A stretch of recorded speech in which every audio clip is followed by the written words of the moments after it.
Hello, welcome back. I am just going to share with you today some of the things that are going to be happening and changing for me and for this channel. And if you're new here, hi, my name is Melissa. I am a portrait photographer and I am also a storyteller. And I have a deep philosophy that the people actually mean more than what the equipment does. Which brings me to the change that's going to happen. So in case you don't know, I am going down the PhD journey path with my own studies, and part of that will be in exegesis, which means that photography will be a key factor in that. How that actually manifests and looks as far as the questioning and the conducting of it, I'm still a little way off on it. I'm still developing and designing that. I've need to finish the graduate certificate of research, GCR, apologies, before I can head before I can head into the master's or PhD pathway. But the good thing is that while I'm doing this process, there's been a lot of clarity that's come from this, including the impact that I actually want to make with the work that I do and who I do it for and why I do it.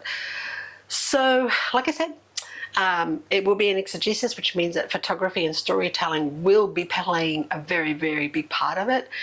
And traditionally, my work has always been talking about portraits and portrait photography and the beauty of that and the storytelling within that.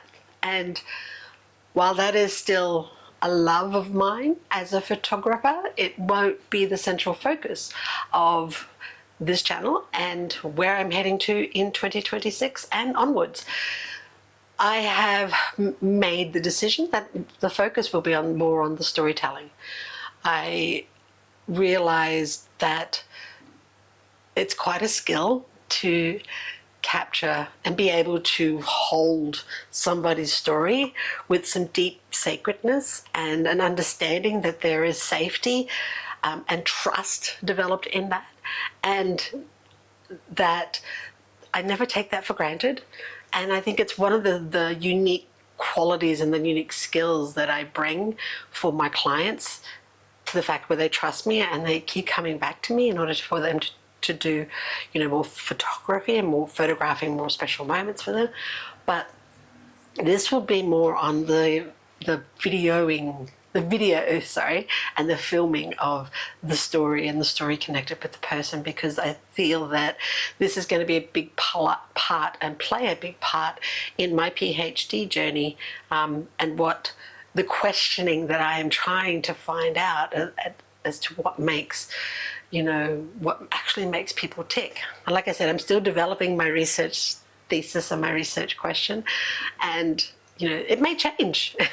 It may change before I'm ready to begin.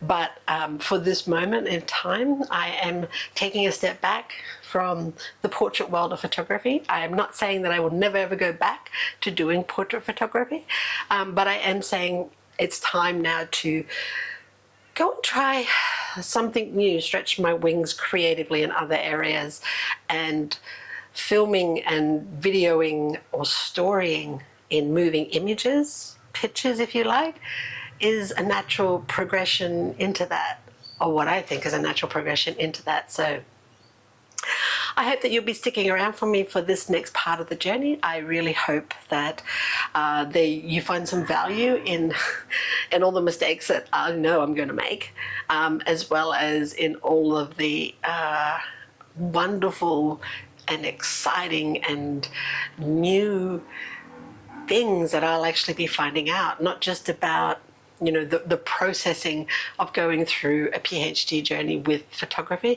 but more about the process of me and how as a creative to grow and to expand and to think and to really be critical about yourself without damaging the core essence of what we do and why we do it and how we do it, if that makes any sort of sense to you.